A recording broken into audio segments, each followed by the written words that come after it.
Assalamualaikum warahmatullahi wabarakatuh. Perkenalkan, kami dari kelompok 5 Manajemen Keuangan yang beranggotakan saya Tiana Hairunisa Febri Ruswandi, lalu Salma Atia Putri, Syifa Andrianika, Ratna Febrian Tiningrum, dan Nazmudin. Di sini kami akan mempresentasikan analisis artikel jurnal yang berjudul Efisiensi Pasar Modal Indonesia pada tahun pemilu 2019. Yang pertama ada abstrak. Jurnal artikel dalam penelitian ini menggunakan metodologi hipotesis pasar efisiensi atau EMH semi kuat untuk menganalisis reaksi efisiensi pasar saham terhadap peristiwa politik nasional pemilu 2019 di Indonesia. Penelitian ini diperlukan untuk alasan bahwa jika harga saham tidak secara efektif dan sepenuhnya mencerminkan informasi yang tersedia, akan menyesatkan keputusan ekonomi. Analisis ini menggunakan harga penutupan harian yang disesuaikan dari Indeks Harga Pasar Gabungan atau IHSG sebagai satuan statistik untuk mewakili Bursa Efek Indonesia atau BEI. Perkenalkan, nama saya Syifa Andrianika. Di sini saya akan menjelaskan kembali hasil analisis dari bab 2, yaitu pendahuluan. Di Indonesia, perkembangan pasar modal telah meningkat dengan mengesankan. Pengembangan pasar modal tersebut mempunyai misi dan orientasi yang spesifik, karena selain sebagai sumber dan pembiayaan jangka panjang, juga meliputi tiga aspek mendasar yang mengacu kepada Pasal 33 Ayat 1 Undang-Undang Dasar 1945, yaitu bahwa perekonomian disusun sebagai usaha bersama berdasarkan atas asas kekeluargaan. Dengan demikian, pasar modal memainkan peran yang sangat penting dalam upaya turut menciptakan pemerataan pendapatan dan hasil-hasil pembangunan. Adapun definisi pasar modal efisien yaitu jika harga saham secara cepat menggambarkan seluruh informasi baru dan relevan yang tersedia. Penelitian ini juga dapat digunakan untuk yang pertama, memberikan masukan kepada berbagai pihak, terutama yang terlibat dalam pasar modal baik secara langsung maupun tidak langsung. Yang kedua, memberikan sumbangan pemikir bagi organisasi profesi dalam mengembangkan organisasi profesional di Indonesia. Dan yang terakhir, membantu organisasi profesi dalam mengambil langkah-langkah perbaikan mutu pelaporan informasi akuntansi agar dapat memberikan informasi yang sesuai kepentingan yang diperlukan stakeholder untuk mengambil keputusan, terutama keputusan investasi. Perkenalkan, nama saya Ratna Febrian Tiningrum. Di sini saya akan membacakan pembahasan. Yang pertama ada pasar modal. Pasar modal merupakan suatu wadah yang memberikan jasanya dengan menjembatani hubungan antara pemilik dana, yaitu pemodal atau investor, dengan peminjam dana. Dalam hal ini disebut sebagai emiten. Undang-Undang Pasar Modal Nomor 8 Tahun 1995 memberikan pengertian pasar modal yang lebih spesifik, yaitu pasar modal adalah kegiatan yang bersangkutan dengan penawaran umum dan perdagangan efek perusahaan publik yang berkaitan dengan efek yang diterbitkannya, serta lembaga dan profesi yang berkaitan dengan efek. Yang kedua ada saham. Saham merupakan tanda penyertaan atau pemilikan seseorang terhadap suatu perusahaan atau perseroan terbatas (Riley and Brown 2012). Yang C. Indeks harga saham gabungan. Indeks harga saham adalah indikator yang menunjukkan pergerakan harga saham.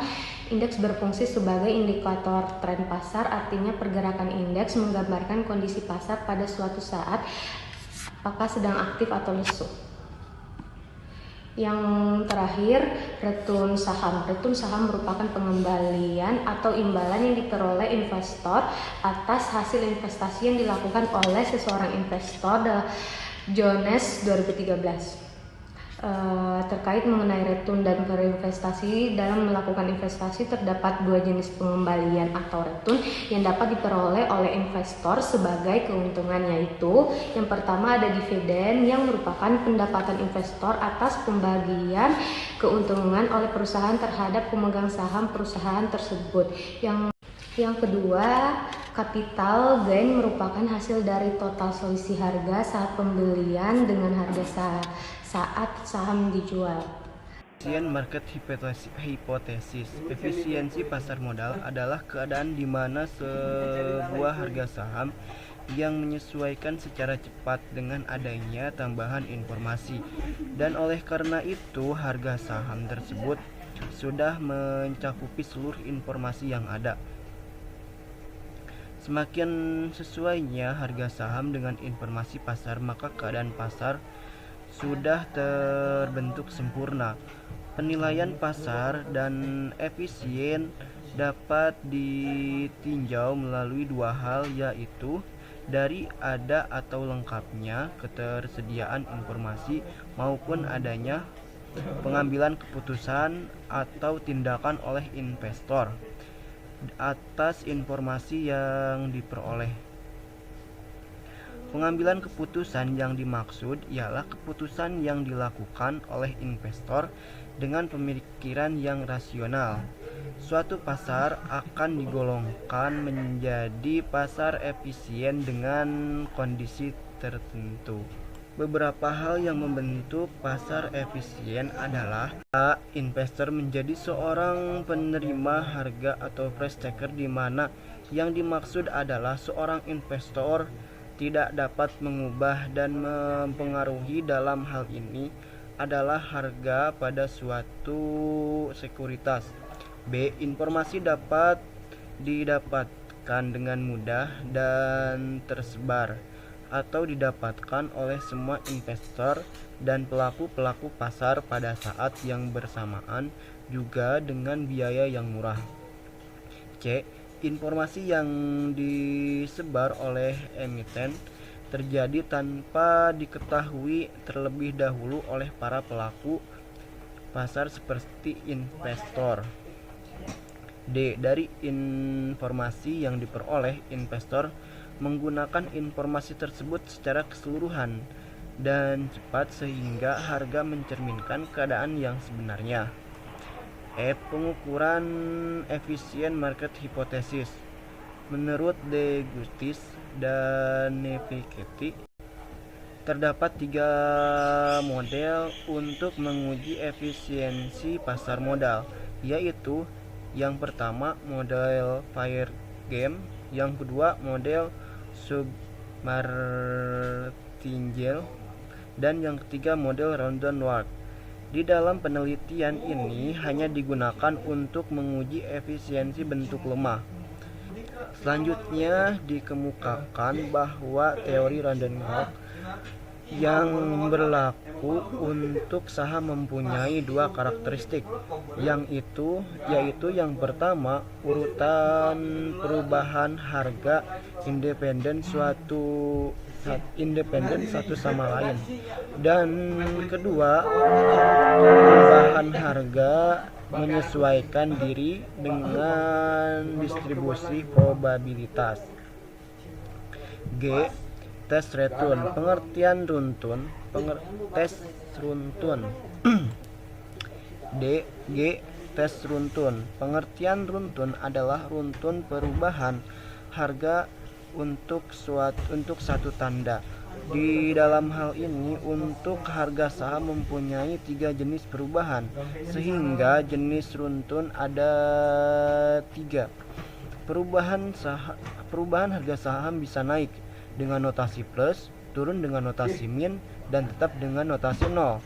Notasi atau tanda-tanda perubahan harga saham ini merupakan variabel dalam tes keacakan, alat uji keacakan yang digunakan untuk menguji apakah perubahan harga saham perusahaan sampel bersifat acak atau random atau tidak. Di dalam menguji keacakan perubahan harga saham digunakan hipotesis statistik sebagai berikut. H0, perubahan harga saham acak. H, tes korelasi seri. Tes ini digunakan untuk mengetahui kuat lemahnya hubungan antara harga saham periode T dengan periode sebelumnya. Selanjutnya ada populasi dan sampel. Menurut analisis kami dalam jurnal artikel ini, populasi objek penelitian adalah perusahaan-perusahaan yang list pada tahun 2018 sampai 2019 yang jumlahnya 619 perusahaan. Daftar perusahaan-perusahaan yang sudah go public tersebut diperoleh dari BEI dan merupakan sampling frame yang berupa perusahaan yang sudah go public pada akhir tahun pertama periode yang diobservasikan, yaitu pada akhir tahun 2018. Adapun secara keseluruhan, data yang akan dianalisis adalah data adjusted close price dari indeks IHSG yang dapat mempresentasikan keseluruhan pergerakan pasar modal. Sedangkan berdasarkan sumbernya, data digolongkan sebagai data sekunder yang diperoleh dari pihak kedua. Selanjutnya yaitu analisis metode penelitian. Pada jurnal ini menggunakan metode random walk dan uji Wilson terhadap dampak politik pemilu serentak 22 Mei 2019 pada efisiensi pasar modal Indonesia. Dalam penelitian ini akan menguji apakah efisiensi pasar bereaksi dengan adanya peristiwa politik tersebut, khususnya pada perusahaan listed dalam IHGS. Model yang digunakan dalam penelitian ini adalah model yang disesuaikan pasar atau market adjust model. Market adjust model tidak perlu menggunakan periode estimasi untuk membentuk model estimasi. Menurut Darmaji dan Fakhrudin 2011, dalam penelitian ini, periode pengamatan yang digunakan yaitu selama 6 bulan atau 1 semester. Bursa terdiri dari A. 6 bulan bursa 2 Januari sampai 29 Juni 2018, yaitu masa sebelum pemilu serentak 2019 sebagai perbandingan year to date, dan B. 6 bulan bursa dari 2 Januari sampai dengan 29 Juni 2019, yaitu di mana situasi ekonomi dianggap secara subjektif sudah terpengaruh oleh dinamika politik nasional sebagai dampak dari pemilu serentak 2019. Assalamualaikum warahmatullahi wabarakatuh. Perkenalkan, nama saya Salma Putri, saya dari AK22E. Di sini saya akan menjelaskan hasil penelitian dan juga kesimpulan dari jurnal artikel telah kami analisis.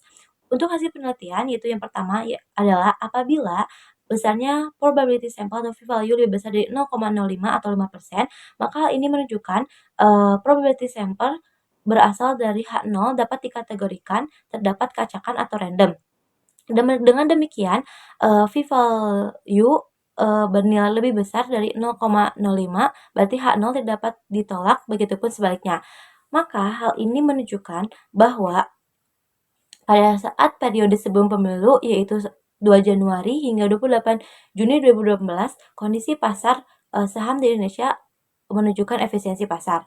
Yang kedua, hasil penelitian ini menunjukkan bahwa baik pada periode 2018 maupun 2019, harga saham di pasar berpola acak atau random. Berdasarkan tes keacakan atau random walk method, pasar modal dapat dikatakan efisien. Karena pada saat itu tingkat p-value-nya itu sebesar 0,410 atau lebih besar dari 0,05. Kesimpulannya, dari hasil analisis menunjukkan bahwa baik periode 2018 maupun 2019 harga saham di pasar modal berpola random. Dengan demikian, berdasarkan random walk method, pasar modal dapat dikatakan efisien baik pada saat sebelum periode maupun pada saat periode pemilu, Hal ini berdasarkan tes autocorrelation dan juga dibuktikannya tidak terdapat tren yang independen secara signifikan. Terima kasih. Wassalamualaikum warahmatullahi wabarakatuh.